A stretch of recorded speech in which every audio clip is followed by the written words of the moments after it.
movimiento con este coro gigante que dice así. Movimiento Nacional por la Esperanza te quiere invitar a formar parte de esta gran comunidad digital, en donde compartimos las asambleas virtuales semanales, así como el panorama político-electoral nacional e internacional. Para informarte de todo, lo único que tienes que hacer es seguir nuestras redes sociales, desde tu celular, tablet o computadora, con estos sencillos pasos. Ingresa a la plataforma de YouTube y en la barra del buscador escribe René Bejarano Martínez y así de fácil encontrarás nuestro canal. Una vez ahí, solo tienes que dar clic en el botón rojo que dice suscribirse y listo, ya eres parte de esta comunidad.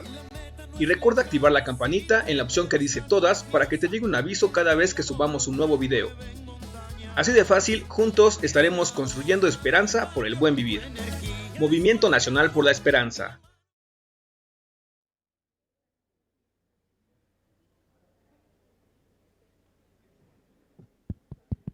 Buenas noches, compañeros y compañeras. Si gustan ir tomando asiento para dar inicio a nuestra asamblea semanal del Movimiento Nacional por la Esperanza. Antes de presentar, quiero agradecer y que le demos un fuerte aplauso a Lil Flowers, el artista juvenil, quien estuvo aquí amenizando previo a esta reunión. Muchas gracias. Nos acompañan aquí en el presidium el compañero Carlos Nieto de la alcaldía Tlalpan. Un aplauso, por favor. Nos acompaña desde el municipio de Teoloyucan, Estado de México, el dirigente Santiago Barbosa.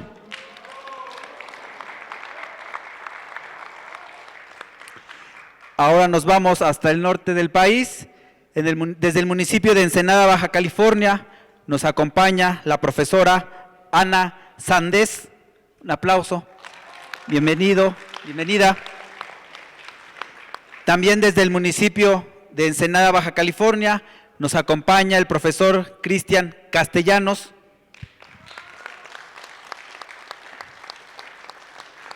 Del estado vecino nos acompaña nuestra dirigente estatal, Celina Trujillo.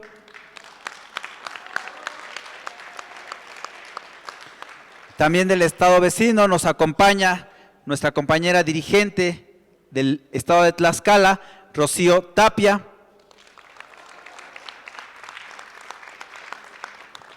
De la alcaldía Azcapotzalco nos acompaña nuestra compañera dirigente juvenil, Mariana Cruz Mora.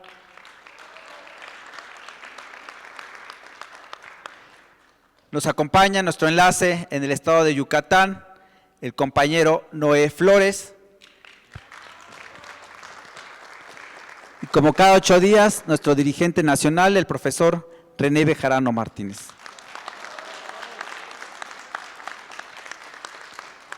Para iniciar con nuestra ronda de participaciones, le vamos a ceder el micrófono a nuestro compañero Carlos Nieto, quien hoy nos va a hablar sobre las críticas contra los indicadores económicos. Adelante. Sí, gracias. Hola, buenas noches a todos. Efectivamente, después de la presentación de los indicadores al cierre del primer semestre de este año, se ha recibido mucha crítica al respecto y vamos a tratar de platicar un poco sobre eso. Y bueno, vamos a retomar que la importancia de los indicadores económicos hoy, en la cuarta transformación que estamos viviendo, haciendo un poco de memoria, bueno, la semana pasada reiteramos sobre los indicadores económicos, que son datos que nos permiten realizar análisis de la situación económica, tanto del pasado, del presente y proyecciones futuras, y bueno, que nos encontramos en el modelo económico actual de nombre Humanismo Mexicano. Ya un poco más entrando en materia, el pasado 31 de julio, el presidente Andrés Manuel López Obrador comentó sobre el real crecimiento económico de nuestro país en 3.6% para el primer semestre de este año 2023. Efectivamente hubo notas positivas de medios de información como El Financiero, quien el 1 de agosto dijo que efectivamente la economía mexicana tuvo un primer semestre mejor a lo anticipado y cita la misma cifra, 3.6% de crecimiento. Las notas negativas, concretamente el medio La Silla Rota, en su sección de economía, comenta lo siguiente, habla de los 3 problemas que afectan en contra a la economía del país y que son de los que nuestro presidente Andrés Manuel López Obrador no habla. vamos a intentar desarrollar este tema, a ver qué les parece. Bueno, insistimos, los críticos de medios de información, concretamente La Silla Rota en la sección de economía, su nota concreta o negativa habla sobre el problema que afecta a la economía mexicana y su afirmación terrible, a mi modo de pensar, sobre los 3 problemas de los que no se habla, que dicho así crea confusión. Y bueno, vamos a conversar al respecto para aclarar y evitar esa confusión.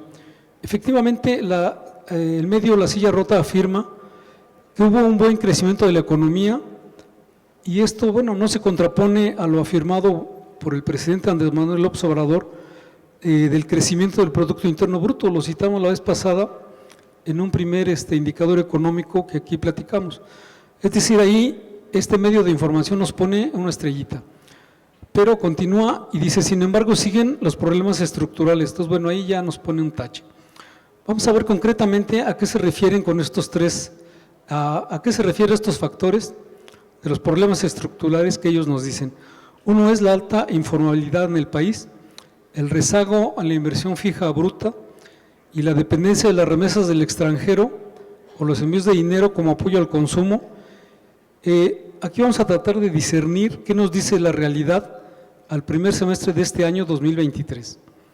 Y bueno, la realidad a este primer semestre o al cierre del 30 de junio, La Silla Rota cita nuevamente en su sección Economía que existe una alta informalidad en el país. Ellos hablan de que hay 32 millones de personas en la informalidad laboral, de acuerdo a datos recientes, y afirman que se incrementó. Sin embargo, no precisan fechas y bueno, así no es posible hacer una comparación seria. Aquí, la semana anterior, en el segundo indicador económico que platicamos, que se refiere a la tasa de desempleo concretamente, citamos que la población económicamente activa a mayo del año pasado, de 2022, fue de 60 millones de personas y para mayo de este año fue de 58.3 millones de personas. Es decir, disminuyó la población desocupada en más de 1,5 millones de personas, y esto es de acuerdo a la cifra oficial del INEGI. Entonces, bueno, nuevamente, pues no hay razón de lo que dicen. Y bueno, uno de los objetivos de esta cuarta transformación es incrementar la recaudación fiscal. Si eso se refiere este medio de información, bueno, se trabaja en revertir la situación de informalidad, pero por otro lado el SAT, recordemos que también aquí lo citamos, recaudó de la industria automotriz un monto histórico mayor a todo el sexenio anterior por 14,860 millones de pesos. Adicionalmente, por la vía legal, se busca incrementar la recaudación fiscal de algunas empresas y podríamos citar al caso Electra, que por ahí tiene una cuestión judicial. Siguiendo en este punto, como punto 2, este medio de información afirma que existe un rezago en la información fija bruta. Grupo Base, por conducto de Gabriela Siller, que es la directora de análisis económico, citó a mayo pasado que el índice de inversión fija bruta creció en 1.94%, registrando un crecimiento anual de 12.40%. Al compararlo con febrero del 2020 existe una expansión, o sea, un crecimiento de 10.84%. Aquí nuevamente pues tenemos estrellita porque coincide con lo que ellos dicen, pero sin embargo ellos retoman el punto y dice, a pesar de ello se muestra un rezago del 4.44% respecto al máximo histórico de diciembre de 2017. Bueno, aquí otra vez nos ponen un tache, pero vamos, al relacionar con esta baja, bueno, ellos lo relacionan con una baja de inversión en el sector público, pero recordemos el 2020 nada más con el inicio de la pandemia y el tiempo que duró la pandemia, pues bueno, todos tenemos claro lo que pasó en la pandemia. Y efectivamente en este rubro, si nos hiciéramos merecedores una calificación, estamos al 95.66% de alcanzar nuevamente ese máximo histórico a diciembre de 2017, es decir, hace 6 años.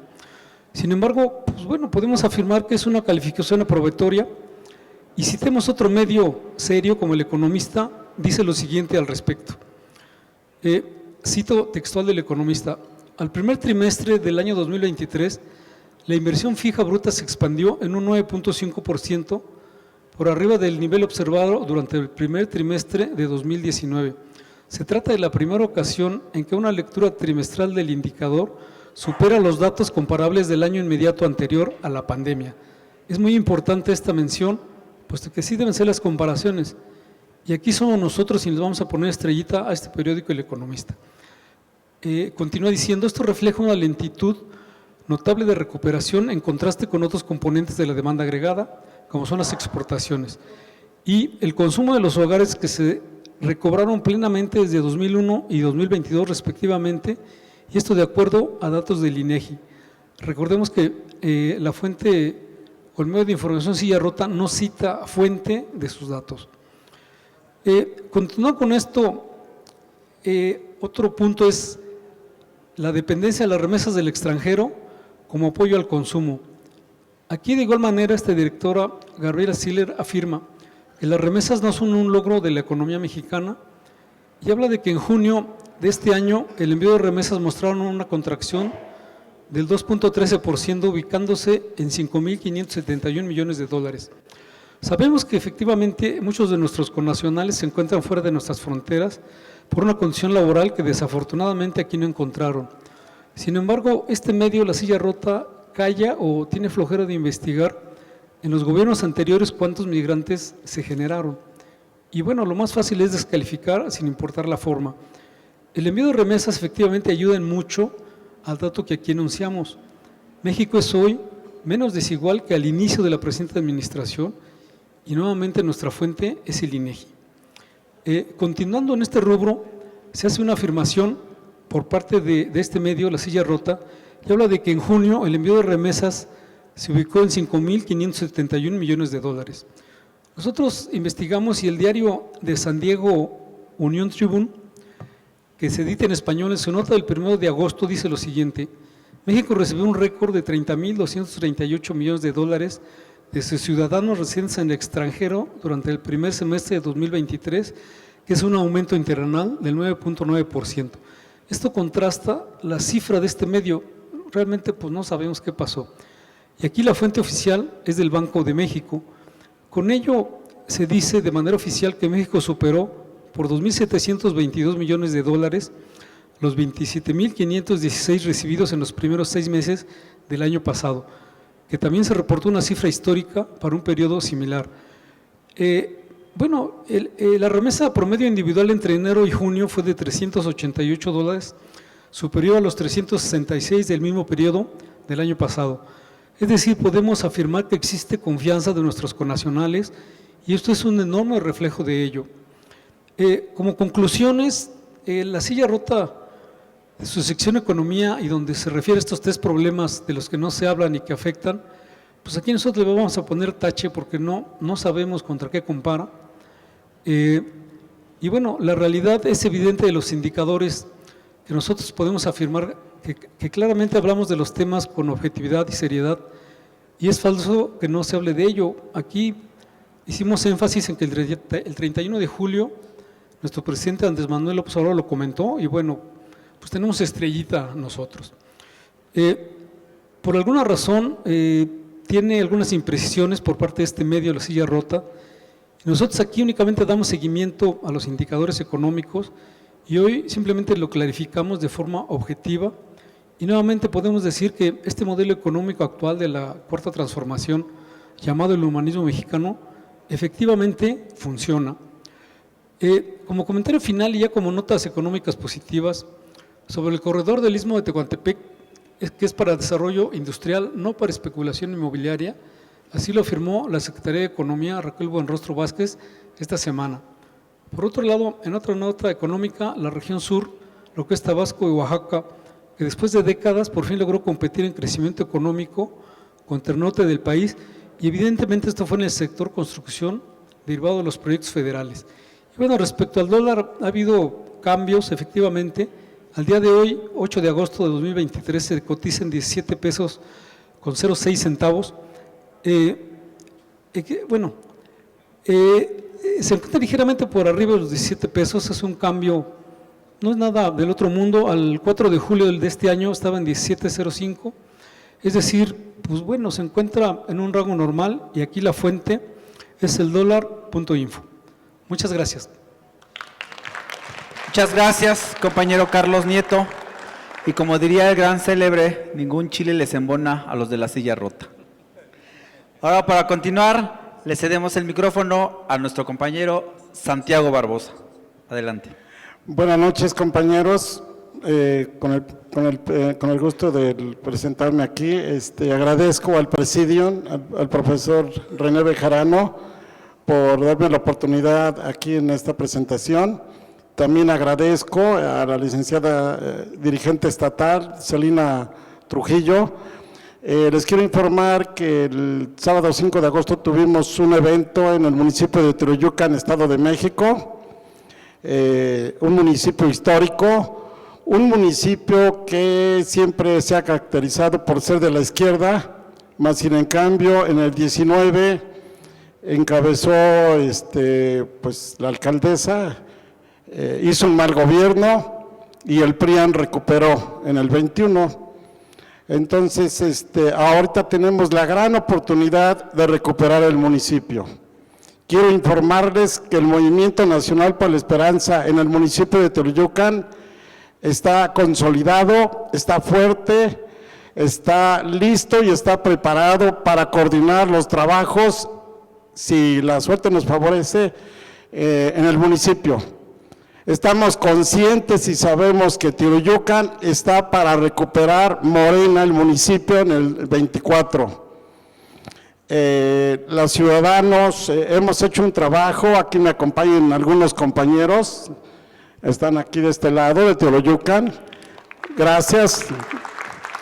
Hemos hecho un trabajo fuerte, con el apoyo siempre de nuestra dirigente, la licenciada Celina. Agradezco mucho su apoyo y su respaldo, así como el licenciado José Carmona, estuvo con nosotros presentes el sábado, un evento muy nutrido.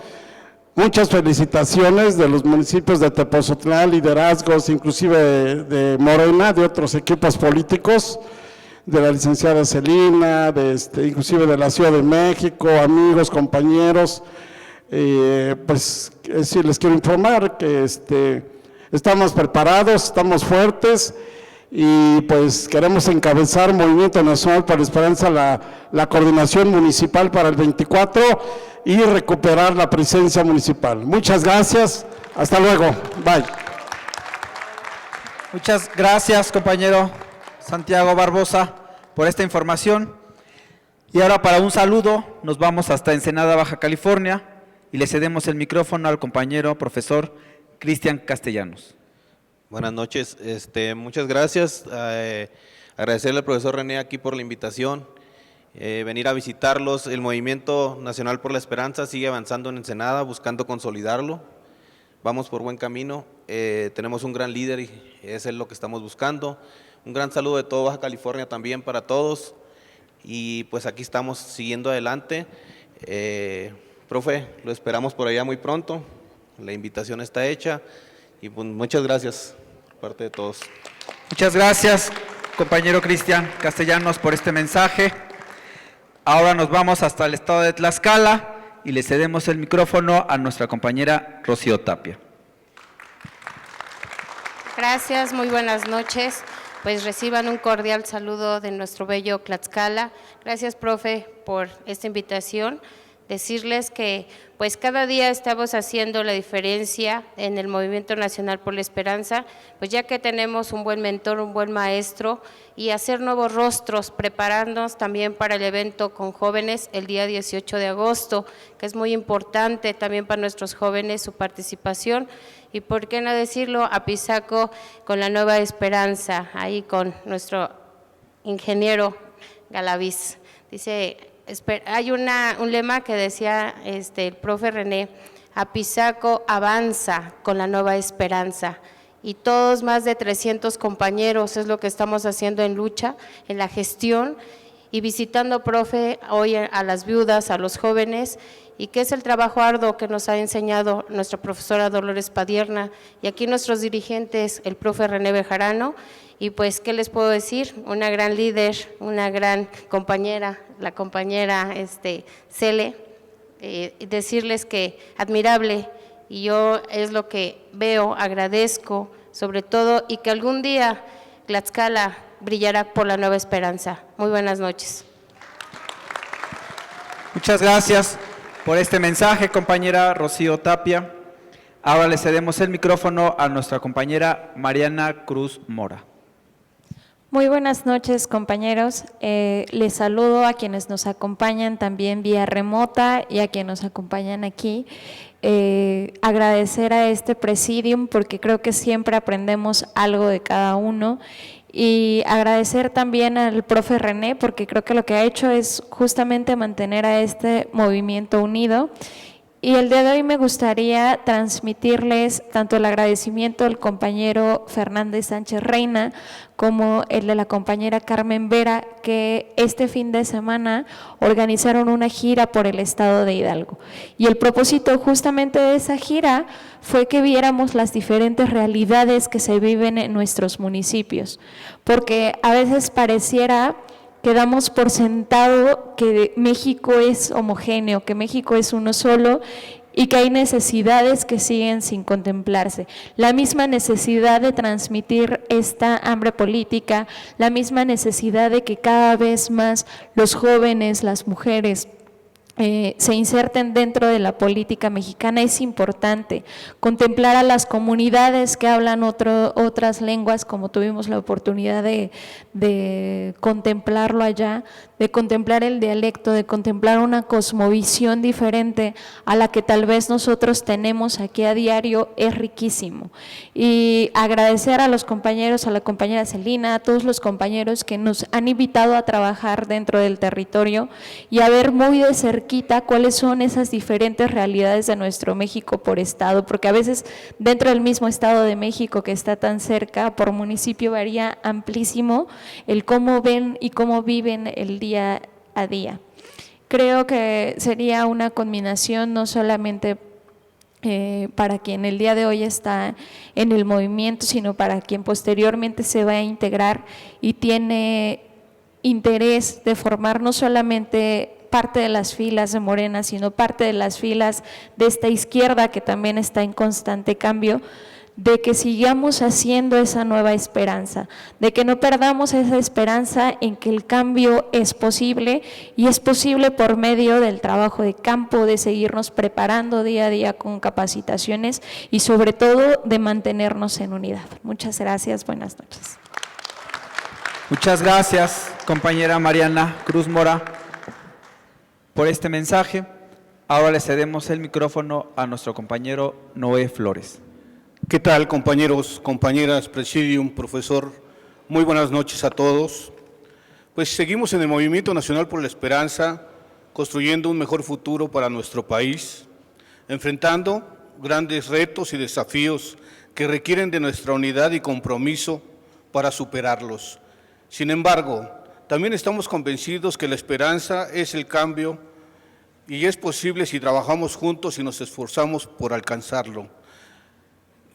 Quiero destacar que nuestro compromiso con los valores fundamentales de la democracia, de la justicia social y la equidad van caminando hacia el futuro. Creemos firmemente en la participación ciudadana y en fortalecer nuestras instituciones para garantizar una sociedad justa y equitativa para todos.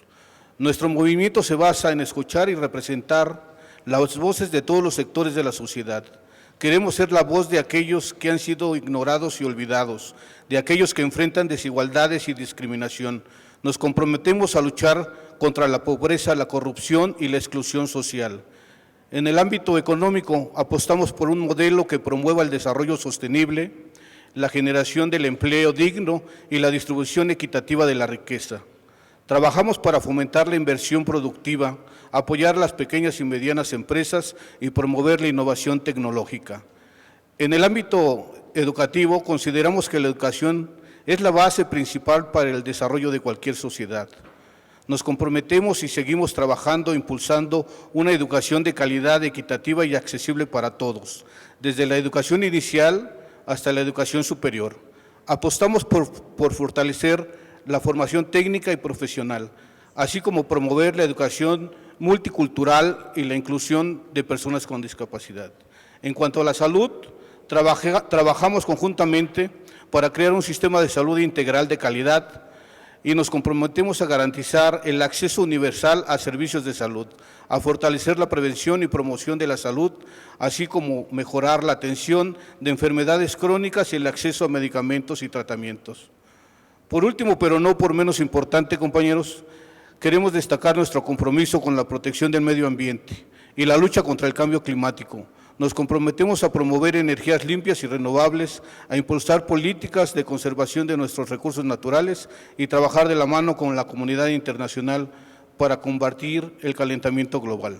En resumen, el Movimiento Nacional por la Esperanza estamos trabajando por un país más justo, equitativo y próspero. Estamos construyendo un futuro en el que todos y todas tengamos oportunidades para crecer y desarrollarnos. Los invito a sumarse y a seguir trabajando por este gran movimiento y a ser parte del cambio que tanto anhelamos. Juntos podemos construir la esperanza y transformar nuestra nación hacia un mejor futuro. ¡Que viva el Movimiento Nacional por la Esperanza! Saludos a todos. Muchas gracias, compañero Noé Flores, por este mensaje. Ahora le cedemos el micrófono a nuestra compañera dirigente del Estado de México, Celina Trujillo.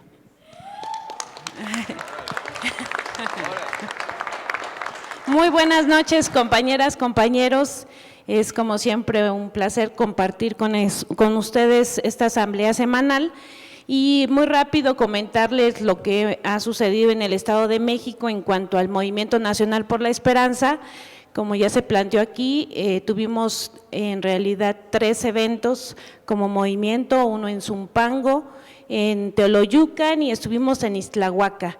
Y comentarles muy rápidamente, en el municipio de Zumpango, nuestro compañero dirigente Miguel Ángel González tuvo una reunión muy importante con dirigentes y líderes sociales que plantearon en esa asamblea varias necesidades. No sin antes comentarles que este municipio ha sido uno de los beneficiados por SEDATU en cuanto a infraestructura por el tema del aeropuerto Felipe Ángeles. Y sin embargo, bueno, pues siempre siguen saliendo necesidades, pero cabe destacar que se tiene una gran extensión en donde todavía se utiliza la agricultura. Hay compañeros que todavía están trabajando con las artesanías, también productores de quesos, de lácteos, y se presentaron muchos compañeros a expresar las grandes necesidades que tienen. Y quedamos pues en la idea de poder ayudarlos, acercarlos a las instancias para lograr una gestión correspondiente de ese municipio. Como ya lo mencionó el compañero Santiago Barbosa, a quien felicito extensamente por el evento que tuvo en su municipio, y de igual manera abonar a que efectivamente este municipio tiene una historia de izquierda. Fue uno de los municipios del Estado de México que primero se gobernó por la izquierda, y quiero comentarlo por el licenciado Pedro Centeno, quien hoy es parte de los hombres de la Cuarta Transformación que dirige el ISSSTE, y pues nos da mucho gusto que hoy tenga la posibilidad de recuperarse ese municipio, porque pues la gente ahí en esta elección pasada pues afirmó la confianza al proyecto de nación.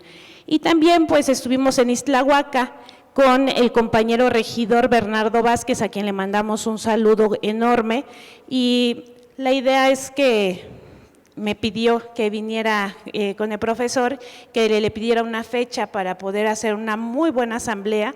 Allá te esperan, profe, esperan a la maestra Dolores, y pues ya nada más con la fecha, y se quedó en que pudieras asistir, y pues también hacemos la gestión correspondiente. Comentarles, compañeras y compañeros, que hemos seguido muy de cerca a la maestra Delfina, más bien gobernadora electa del Estado de México, y en esta semana de las reuniones que tuvo muy importantes, pues es que estuvo con las personas del Infonavit. Justamente en el Estado de México hay muchos casos de fraudes por el ISEMIN, por el Infonavit, y se requiere de una mano firme, una mano amiga, para solucionar tantos problemas que se han generado de muchos mexiquenses que adquirieron propiedades y que en algunos lugares pues no hay condiciones ni de servicios y también tienen en algunos temas, como en el caso de los Reyes La Paz, riesgo enorme porque está construida una unidad en una falla gigantesca y desde el 2017 se ha estado haciendo la gestión porque se lastimaron prácticamente todos los edificios de esta unidad y se requiere de una atención como la que seguramente va a dar la maestra Delfina. Comentarles, desde la semana pasada les comenté de la participación que podíamos realizar en esta construcción del proyecto de Nación 2024-2030 y el siguiente domingo va a ser prácticamente la tercera consulta en cada cabecera distrital y les invito a que participemos. Los temas, si no mal recuerdo, es el campo, pueblos originarios y la autosuficiencia alimentaria. Entonces, pues los invito a que veamos los enlaces de las reuniones que han tenido el Instituto de Formación Política y que asistamos a hacer nuestro voto. Hay aproximadamente 500 boletas en cada cabecera distrital y hay que invitar a nuestros vecinos y a nuestras vecinas porque hay un apartado para votar y que las respuestas sean prioritarias en este proyecto de nación, pero también hay espacios para opinar de manera más definida y eso es importante participar. Muchísimas gracias a todos y a todas. Muchas gracias, compañera Celina, por esta información y lo sucedido en el Estado de México. Ahora le cedemos el micrófono a nuestro dirigente nacional, al profesor René Bejarano Martínez. Muchas gracias, Miguel. Buenas noches, compañeras, compañeros que están presentes en esta asamblea, provenientes de varias entidades de Baja California, de Tlaxcala, del Estado de México, de Morelos, y desde luego de aquí, de la Ciudad de México, entre otras. Gracias a todas y a todos los que se conectan, ya sea en este momento o a lo largo de la semana, a esta transmisión de esta Asamblea Nacional del MNE correspondiente al martes 8 de agosto. Agradezco a las personas integrantes del Presidium, al compañero Carlos Nieto, al compañero de Teoloyucan, se me escapó, Santiago, a la compañera Ana y su compañero Cristian de Ensenada, maestros, a Celina, a Rocío de Tlaxcala, a Mariana, a Noé, por su participación. Les vamos a informar de los diversos temas de la semana que son muy importantes. El presidente anunció la creación de un banco de reserva de medicinas. El titular del Ejecutivo anunció que propondrá la creación de un banco de reservas de medicinas con una dotación de todos los medicamentos disponibles en el mundo en cantidades razonables para garantizar el abasto siempre tomando en cuenta, desde luego, las fechas de caducidad. Dijo el presidente, para darle una salida definitiva al desabasto, les voy a proponer a los del sector salud que se tenga una especie de farmacia, un almacén donde se cuente con todas las medicinas del mundo en cantidades razonables para que cuando falte en un hospital, como un banco de reserva de medicamentos, pues se le haga llegar al hospital correspondiente o si hubiera una emergencia. Esto es muy importante porque además se haría a través de lo que en administración pública se llaman compras consolidadas, es decir, se hace una sola compra, lo cual permite abaratar los costos. Hay que recordar que antes de la Cuarta Transformación estaba prohibido importar medicinas por parte del gobierno. y que eso permitía que la industria farmacéutica local funcionara como una especie de monopolio que, además de especular con las medicinas, provocaba grandes fraudes y sobreprecios. Por eso es parte de la reacción de quienes se beneficiaban de esa operación económica. Uno de ellos fue Roberto Madrazo Pintado, exgobernador de Tabasco, dueño de varios sectores de la industria farmacéutica y que es uno de los financieros de la agencia de noticias Latinus. Ese es el meollo del asunto y qué bueno que se va a hacer esto porque eso puede resolver en cualquier situación, en cualquier emergencia, un problema y nada más es cuestión de hacer llegar la medicina. Por otro lado, se dijo que José Ángel Gurría es el empleado de los oligarcas.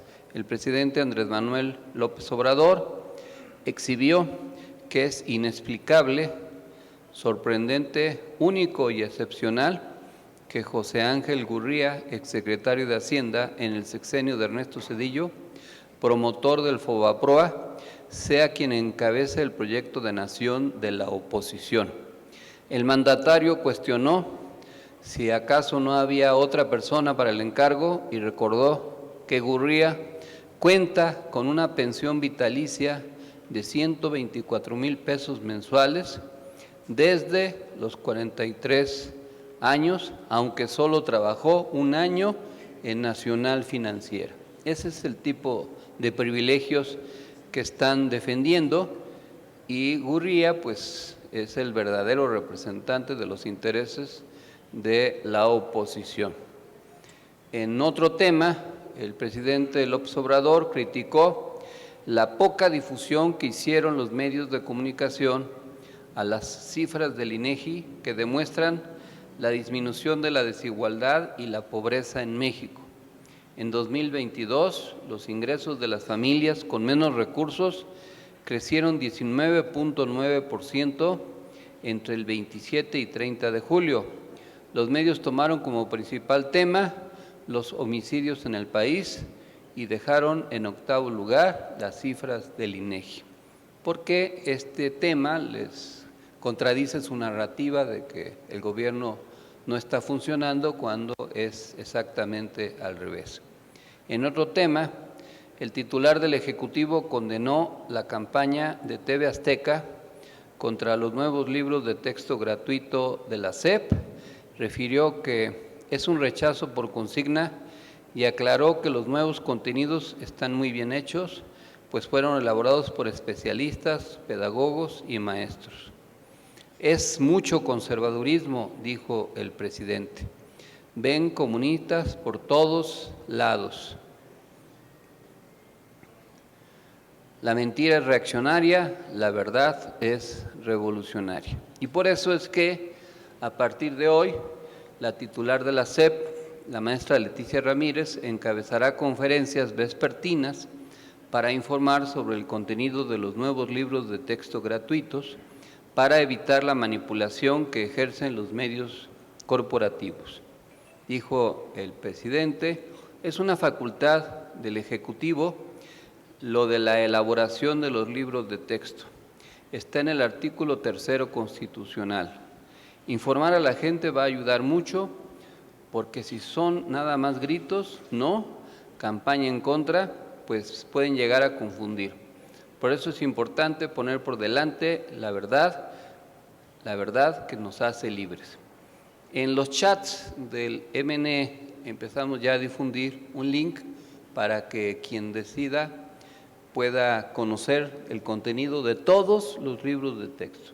Ahí ustedes pueden revisarlos, ya se empezó a difundir a través de los chats del movimiento para que ustedes vean directamente de qué se trata. Es necesario, sin embargo, comentar más este asunto. Primero porque a falta de imaginación, la derecha, los medios de comunicación salen con un refrito de hace 60 años, Cuando el gobierno de López Mateos, siendo secretario de Educación Jaime Torres Bodet, el que impulsó el programa educativo de 11 años, el humanista, los grupos de la derecha reaccionaria, encabezados por la Unión Nacional de Padres de Familia, que es la misma que ahora interpuso un amparo, sacaron una campaña diciendo que los libros de texto gratuitos eran para promover el comunismo. Esa campaña fue apoyada, entre otras, por el movimiento familiar cristiano, que en ese entonces, aunque luego se volvió más progresista, pero en ese entonces lo encabezaba don José Álvarez y Casa, el papá de Emilio Álvarez y Casa. Y obedeciendo a una consigna que decía cristianismo sí, comunismo no, se hizo una campaña terrible en contra de la educación laica y de la distribución de los libros de texto gratuitos, porque se decía lo mismo, que se trataba de un adoctrinamiento, que era una influencia extranjerizante del comunismo internacional y que lo que se buscaba era controlar a los niños para controlar a los padres. Esto pues fue en un contexto de la famosa Guerra Fría, que en ese entonces existía entre el bloque de la Unión Soviética y los países que se articulaban alrededor de la desaparecida Unión Soviética y el bloque norteamericano. Y además acababa de pasar la crisis de los misiles, cuando una flota de barcos rusos se acercaron a La Habana y se pretendía instalar una base que pudiera lanzar misiles pues a muy escasos kilómetros de la Florida. En ese entonces John F. Kennedy era el presidente de Estados Unidos, Nikita Khrushchev, el secretario general del Partido Comunista de la Unión Soviética, o de la Unión de Repúblicas Soviéticas Socialistas, como se llamaba entonces. Por fortuna hubo un acuerdo y la crisis de los misiles no pasó a mayores, si no, pues probablemente ya no existiéramos, porque se hubiera desatado un conflicto nuclear. Pero era esa campaña la que se hacía, la que se difundía, y el anticomunismo pues llegó a alertar a la gente, porque se le desinformaba, se decía que se iba a prohibir la religión, y los tímidos intentos de algún tipo de educación sexual pues eran vistos con escándalo, como si se tratara de una cosa prohibida por parte del conservadurismo. Y todo eso, al paso de los años, pues fue cayendo por su propio peso. Sin embargo, la campaña anticomunista duró mucho tiempo. Acuérdense que en el movimiento del 68, 7 años después, Gustavo Díaz Ordaz acusaba que los estudiantes estaban manipulados por el comunismo internacional y que de lo que se trataba era de una conspiración mundial para desestabilizar a México en la víspera de las Olimpiadas. El caricaturista Rogelio Naranjo, ya fallecido, publicó un libro de caricaturas que se llamaba Nanilco Tatatilco, haciendo referencia a Nonualco Tlatelolco, pero como estábamos influidos por los rusos, entonces ya no se iba a llamar Nonualco Tlatelolco, sino Nanilco Tatatilco, ironizando acerca de pues toda esta patraña que se difundía entonces. Ahora, pues Ricardo Salinas Pliego, el dueño de TV Azteca, el que recibió un préstamo de Raúl Salinas, de un dinero de origen desconocido, para poder pagar la compra del canal de 13 de Imevisión, como se llamaba antes, y que por cierto Raúl Salinas se quejaba de que nunca le pagó el dinero que le prestó. Le ha enderezado una campaña a través de sus pericos que tiene en sus noticieros, uno de ellos que repite el guión que le ponen, que es Javier Alatorre, y que pues de manera grotesca se puso a despotricar, hablando igual que hace 60 años, del comunismo, del fantasma que recorre a México, el fantasma del comunismo. Y esto, pues, en realidad es una campaña de presión, porque Ricardo Salinas, pues, no quiere pagar los impuestos que debe y que ha litigado para no pagarlos, y está presionando. Y hoy en Twitter, demagógicamente, va a combatir la pobreza regalando 3 pantallas de televisión para los agraciados que diariamente obtengan un premio en una rifa. Pues mejor que pague sus impuestos, que son miles de millones de pesos, en lugar de andar haciendo demagogia. Pero además es un personaje grotesco, soez, que habla de su propia cultura y que evidencia que la riqueza económica no necesariamente se va de la mano con la riqueza intelectual, cultural y espiritual de quien posee mucho dinero. Pero bueno, es eso lo que se está difundiendo, y se ha enderezado una campaña en contra de los libros de texto gratuito, acompañada por el sabotaje de un personaje del Poder Judicial que pretendió impedir la distribución, y ahora con la amenaza de 4 gobernadores pertenecientes a la oposición, uno del MC, Enrique Alfaro, y 3 panistas, el de Guanajuato, la de Chihuahua y no me acuerdo cuál otro, también panista, que han dicho que Aguascalientes, que no van a repartir los libros. Pues vamos a ver si ellos no lo hacen, si el magisterio lo puede hacer o si el propio gobierno federal lo puede hacer, pero imagínense de lo que se trata. Ver a una diputada del PRI, Cintia Castro, ir a tirar, casi queriendo quemar los libros como lo hacían en las campañas antisemitas los nazis, o escuchar al presidente del PAN que le sugiere a los padres de familia que arranquen de los libros las hojas que no les gusten. Ese es el obscurantismo, es lo que están promoviendo. Pero tenemos que explicar.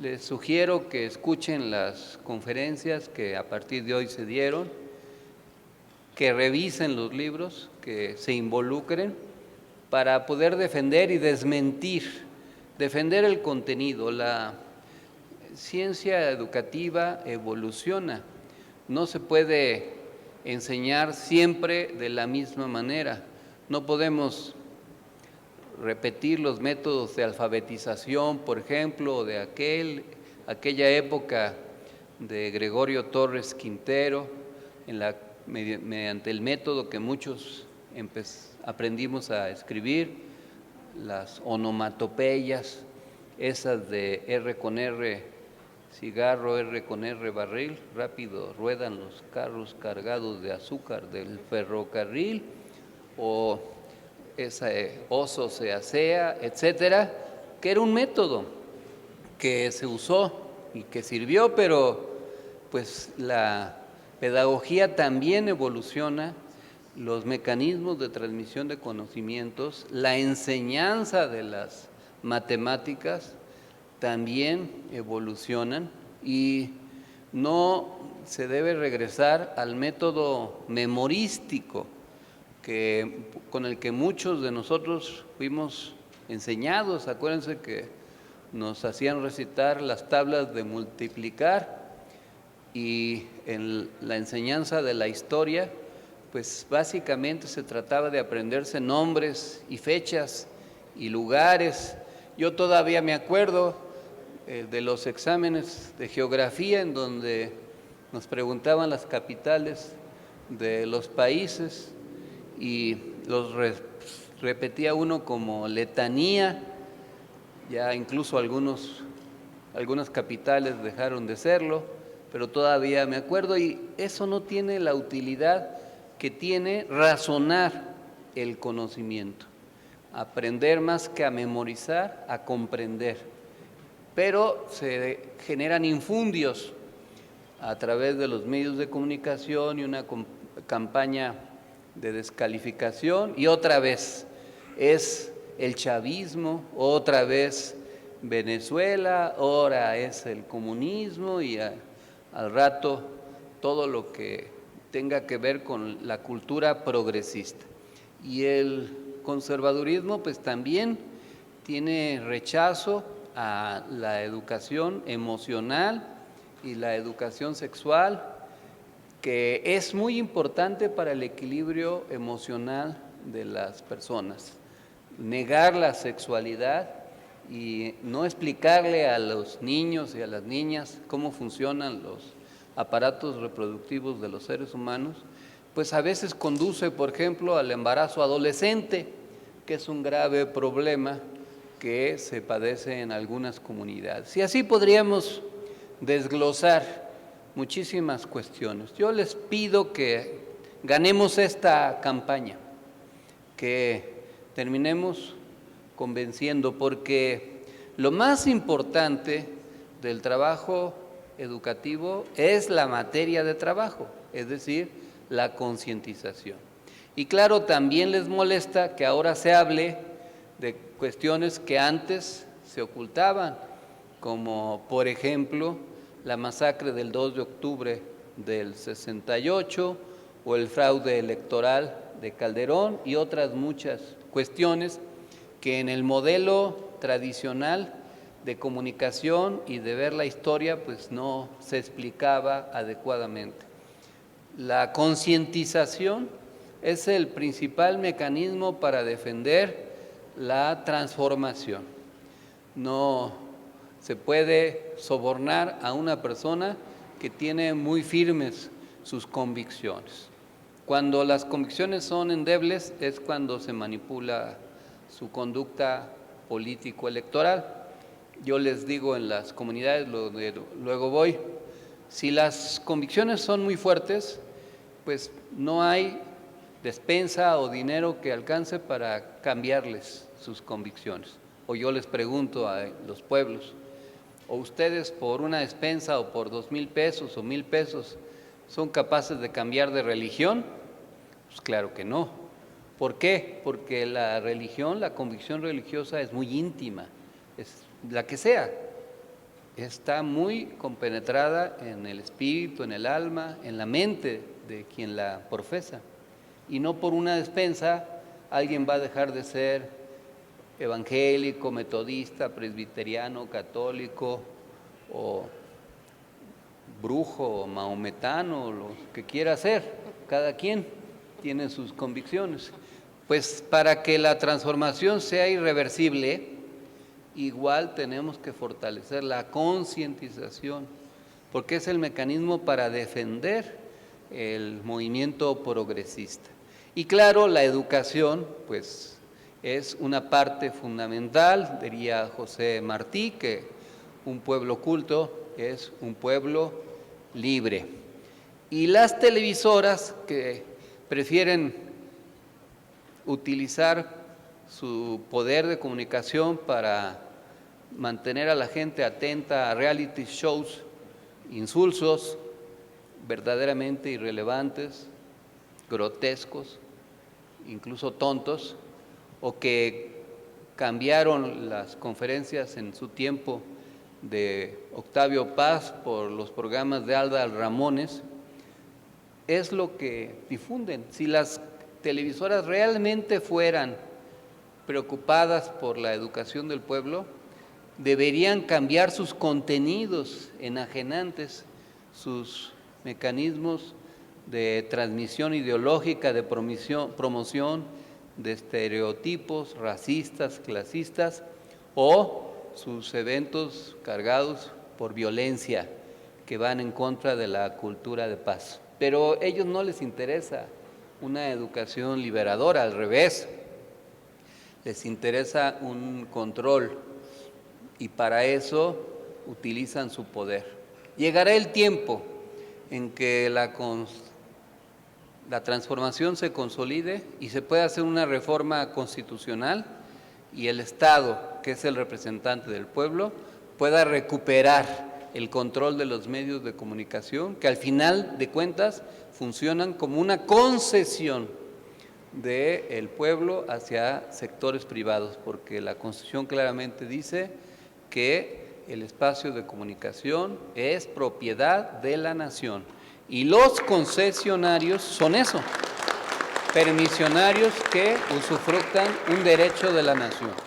Pero para eso requerimos organización y tratar de lograr que las elecciones próximas sean contundentes y logremos la mayoría calificada. También para evitar el tipo de aberraciones a las que ahora me voy a referir, referente a la determinación del Tribunal Electoral del Poder Judicial de la Federación, el cual mencionó al presidente y lo señaló como posible violentador de género contra Xóchitl Gálvez. El presidente pidió aclarar las acusaciones de violencia política de género, afirmó que solo exhibió contratos y denunció el impulso del sector conservador para que fuera aspirante presidencial. Además, criticó al tribunal acusándolo de mentir y alterar sus palabras, subrayando la necesidad de una reforma al Poder Judicial para que magistrados y consejeros electorales sean electos por voto popular. Y a esto se agrega la bárbara resolución de un juez de distrito que le ordena al presidente y a que el gobierno no hable y no mencione a Xóchitl Gálvez. Ahora los medios, ¿por qué no se desgarran las vestiduras diciendo que es un atentado a la libertad de expresión? ¿De qué fuero está investida esta señora como para que no se pueda mencionar ni se le pueda criticar ni con el pétalo de una crítica? ¿Por qué? Porque tienen miedo de que se descubra su verdadera identidad y traen una operación para engañar a la gente, para presentarla como lo que no es. A propósito de la gira que hicimos en Hidalgo, pues tierra de la señora Gálvez, pues pudimos constatar lo que hemos dicho aquí. Estuvimos, como ya dijo Mariana, en Pachuca, en una asamblea estatal del MNE, coordinada por nuestra enlace nacional en la entidad, Carmen Vera, en la cual asistieron compañeros líderes de diversos municipios, de Atotonilco de Tula, de Tlahuelilpan, de Tulancingo, de Tula, de Izmiquilpan, de Huasca, de Ocampo, etcétera. Y fue una reunión muy participativa, con bastantes líderes, muy entusiasta. Contamos con la participación también de un grupo folclórico. Y ahí llegaron también los representantes del municipio Francisco y Madero. Y nuevamente se desmiente toda esta supuesta versión del origen popular y cargado de pobreza de la señora Gálvez. Y hoy en el chat de Enlaces Nacionales se está difundiendo otro documento de TikTok en donde se señala pues que no es cierto que vendiera tamales, que es falso que fuera pobre, como para vender gelatinas. Se habla de las máquinas que tenían los Ruiz para cosechar, del tipo de vivienda que tenía, de su papá, que era maestro, dirigente de la sección 15 del sindicato y que tenía un nivel de ingreso decoroso y que fue el que le costeó los estudios. En fin, la verdadera historia, pero los medios siguen en su campaña para ocultar lo que verdaderamente significa. Y sí hay muchos pueblos indígenas originarios en Hidalgo. En la región de ella es otomí, pero a donde fuimos, por ejemplo, habla náhuatl. Y ahí nos dio mucho gusto, por ejemplo, la doctora Yesenia, que nos recibió allá en Aguatitla, en el municipio de Huasalingo, en la Huasteca hidalguense, pues habla náhuatl y español, y le entienden más el náhuatl que el español. Incluso un compañero líder de allá es medio tartamudo en español, pero habla muy fluido el náhuatl. Eso habla de la verdadera identidad originaria y no la simulación, no disfrazarse con un huipil y ya convertirse en lo que no se es. Pero todo eso hay que explicarlo. Estuvimos en Hidalgo y lo estuvimos explicando, nos recibió el gobernador y nos confió él que incluso familiares de Gálvez están ahí con él en el gobierno y que no la pueden ni ver por lo que es, y que ella no ha hecho nada por el municipio Francisco y Madero, a pesar de que fue funcionaria del gobierno de Fox. Fuimos a la Huasteca hidalguense, fue muy importante estar en Huejutla, hablar con el líder Omegar Barragán, su hija Paloma, con el hijo de Enrique Fayad, que es uno de los líderes de la región. Por allá también saludamos a Hegel, que es originario de ahí, Hegel Cortés, director de la Escuela de Administración Pública. Y luego fuimos allá a Huatitla, en Huasalingo. Y pues nos pidieron apoyo para tratar de mejorar el camino que conduce de Aguatitla hasta San Francisco, que son como 7 kilómetros de camino rural. Vamos a intentar ayudar en eso. Y posteriormente nos fuimos a Tlanchinol, a una comunidad que se llama Olotla, en donde la petición es similar, nada más que es otro camino que va de Olotla a Tamamatla. Olotla está en Tlanchinol y Tamamatla en Huasalingo. Es verdaderamente muy gratificante andar en la Huastenca porque ahí todo es verde, hasta los viejos son rabo verde. No, no es cierto. No, pero ya en serio, no es cierto. No todos, alguno que otro sí, pero todo lo demás sí es verde. Y es algo, pues, maravillosa la naturaleza que debemos preservar. Quedamos de regresar, fue una gira muy importante, pero eso hay que explicárselo a la gente para que no se crean las mentiras de los medios de comunicación. Estuvimos hablando de los libros de texto también y de la verdadera identidad que tiene la señora Gálvez, que sigue la campaña mediática.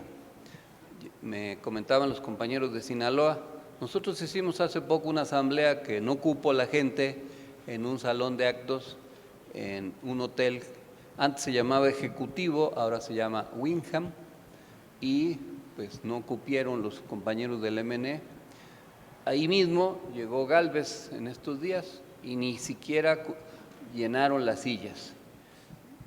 Sus eventos son de 200 personas, pero los inflan como si fueran multitudes.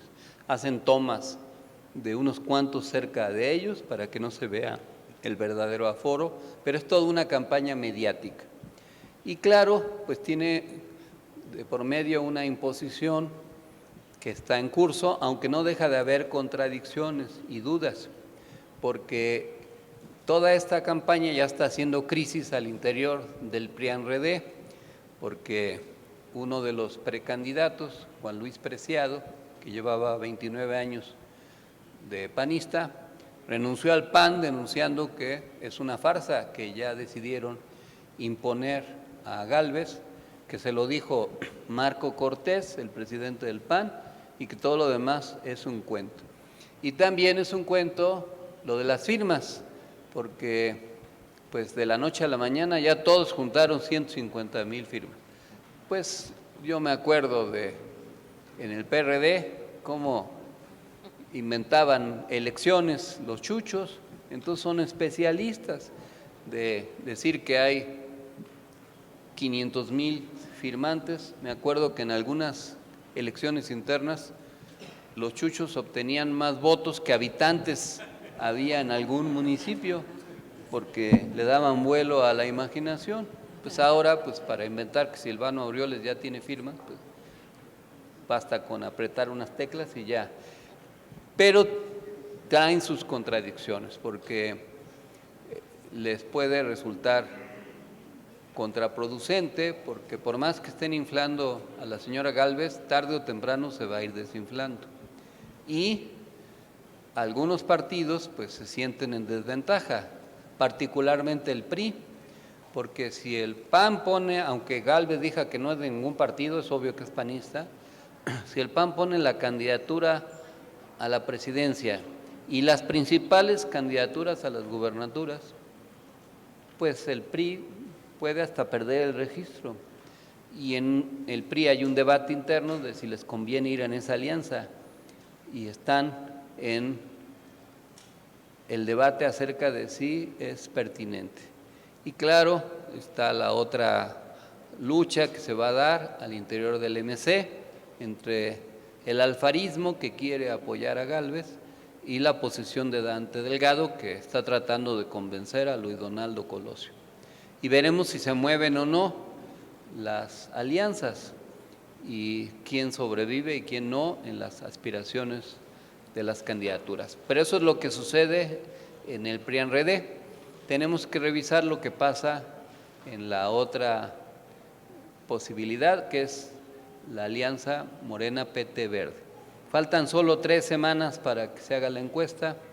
Las encuestas pues van reflejando una tendencia, hay que esperar, pero el compromiso es que sean encuestas transparentes, que se auditen y que el resultado se respete, y que quien resulte nominado o nominada como coordinador de la 4T a nivel nacional sea apoyado por todas y todos. Eso es lo que nosotros vamos a tratar de hacer. Por eso, como les decía hace una semana, iremos a Guerrero el 9 de septiembre, 3 días después de que se dé a conocer la encuesta, y ahí haremos un pronunciamiento allá en Acapulco, que ya les decía yo que están invitados, con todos los gastos pagados por ustedes mismos para ir a disfrutar de ese lugar, pero sobre todo para participar en esta actividad. Aprovecho, hablando de Guerrero, para mandarle un abrazo muy afectuoso y solidario a la compañera Zulma Carvajal Salgado, quien fue atacada por sicarios en Iguala, ataque en donde ella resultó herida y su esposo desafortunadamente falleció. Y eso habla todavía de la presencia del crimen organizado y de la narcopolítica en Iguala. Recuerdo que justo su hermano de Zulma, Justino Carvajal Salgado, que era síndico en el gobierno de José Luis Abarca, actualmente preso, también fue victimado. Después de un atentado fallido, finalmente lo asesinaron afuera del municipio en la víspera de la desaparición y ejecución de Arturo Hernández Cardona y otros compañeros, y de la desaparición forzada de los 44 normalistas de Ayotzinapa. Vamos a seguir nosotros trabajando porque tenemos la razón histórica, y aquí están los indicadores positivos del nuevo modelo de economía moral, que es la mejor manera de contrarrestar las campañas de desinformación. Acuérdense que la derecha, desde el 2006, decían que Andrés Manuel era un peligro para México, que la economía iba a ser un desastre, que iba a haber inflación, fuga de capitales, quiebre de empresas, que ya no iban a llegar las remesas, que se iba a devaluar la moneda, que se iba a endeudar el país, etcétera, etcétera, etcétera, que venía un desastre. un apocalipsis económico. Y lo que ha sucedido es lo contrario. El presidente López Obrador presentó indicadores económicos que demuestran que el nuevo modelo de economía moral funciona y genera progreso con justicia. Hay una cifra récord de trabajadores inscritos al Instituto Mexicano del Seguro Social. Casi 22 millones de personas al 31 de julio. México está en el cuarto lugar de los países con menos desempleo. El poder adquisitivo aumentó casi 90% respecto a 2018. El peso se ha fortalecido 17.8% entre 2018 y 2023. Es la moneda más apreciada en el mundo. La inflación bajó a 5.06% en junio del 2023. Y, conforme lo dijo el INEGI, hay una reducción de la pobreza. El ingreso promedio trimestral de los hogares más pobres creció 20.4% entre 2016 y 2022. Esto es lo que hay que explicar, hay que comentar para que la gente valore lo que realmente se está haciendo y no se dejen llevar por las campañas de desinformación, de manipulación y de miedo que infunde la derecha conservadora. En otro tema, en entrevista a Alicia Bárcena, la nueva responsable de la política exterior de México, afirmó que su principal tarea como canciller es lograr una migración ordenada, segura, regular y digna. Destaca que ha habido avances en la atención a la migración, como los programas Sembrando Vida y Jóvenes Construyendo el Futuro en los países de origen de los migrantes, que han tenido éxito en influir en la vida de miles de familias. También menciona la creación de un Centro Internacional de Atención a Migrantes en colaboración con organismos internacionales con el objetivo de proporcionar ayuda a quienes ingresaron a México desde Cuba, Haití, Nicaragua y Venezuela. En cuanto a las relaciones con Estados Unidos, señala que existe una fructífera etapa de cooperación, pero México no se convierte en gestor de su política migratoria. Además, comenta sobre los esfuerzos para combatir el tráfico ilícito de armas y drogas sintéticas, así como la posible visita del presidente de Brasil, Luis Ignacio Lula da Silva.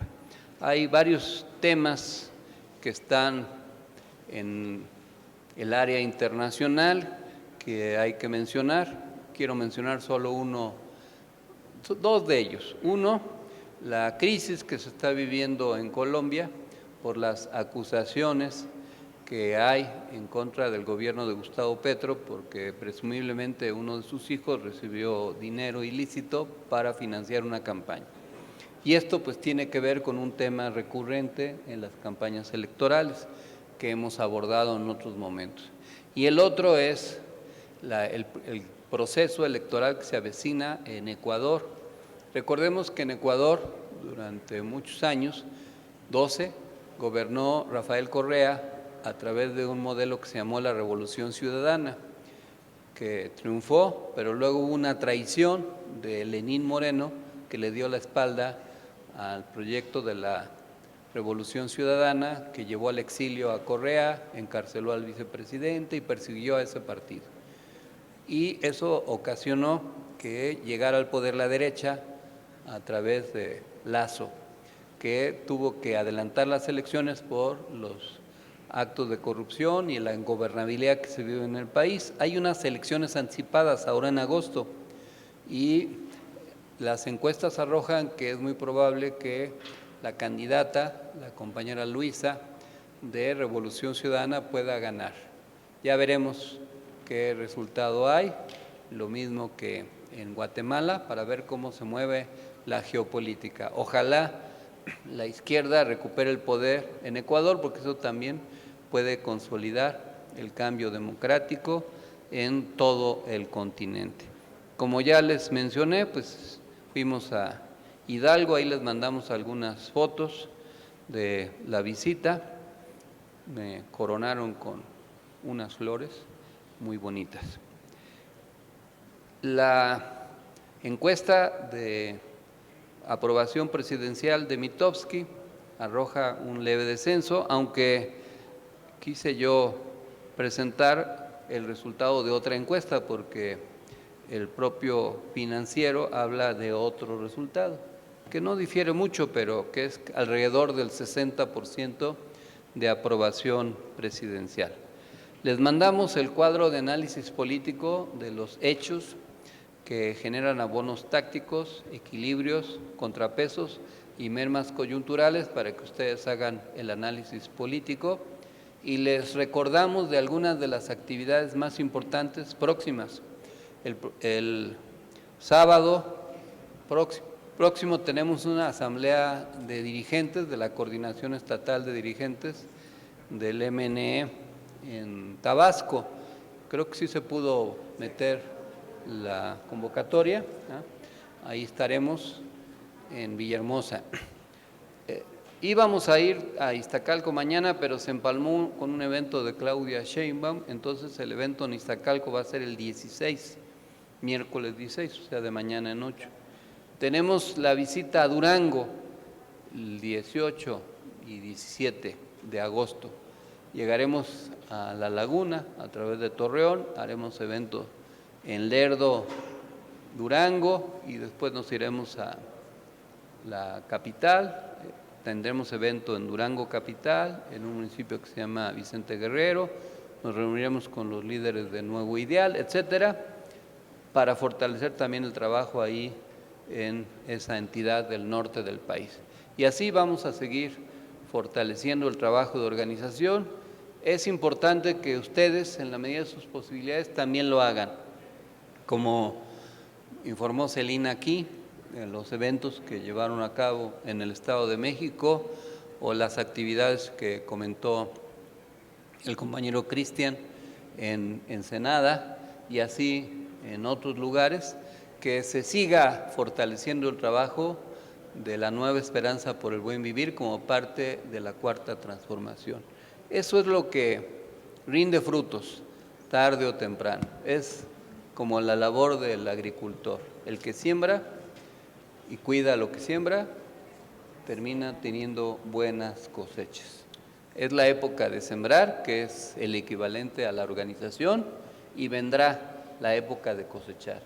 Ahora hay que aplicarse en la organización para que en junio del año que venga celebremos juntos el nuevo triunfo de la Cuarta Transformación. Muchas gracias, compañeras y compañeros.